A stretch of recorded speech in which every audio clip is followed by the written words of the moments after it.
FYI, for your information, nako, ito pa rin pinag-uusapan natin, cosmetic surgery.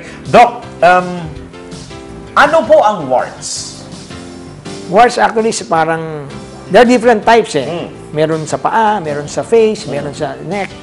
Usually, ang problem in cosmetic surgery na warts is yung nasa face and neck. Yes. Those are, ang cause nun is the virus, na yung human papilloma, no? Opo. Usually, ang treatment dyan is cauterization.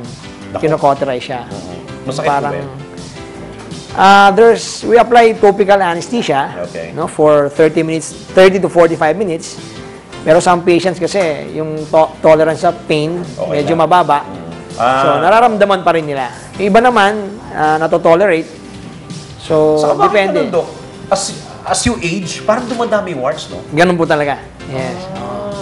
So, dapat parang pag konti pa lang, pumunta na sa inyo, matanggal na. Yes, Kasi yes. as you age nga, medyo dumadami yung warts. And lumalaki.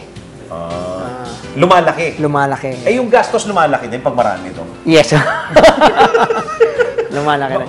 But usually, in our clinic, we charge per area.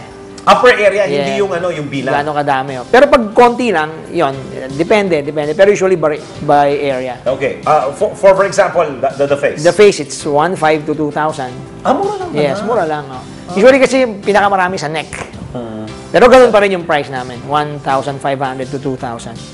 Pero pag konti lang talaga, definitely lower than 1,500. Akala ko mahal. Mura lang. Mura lang pala yan. Tapos ang aming tagline kasi, beauty and quality for less. Paano yun, Doc? Gano'ng katagal? Ang alin po? Yung removal? Depende yung gano'ng kadami.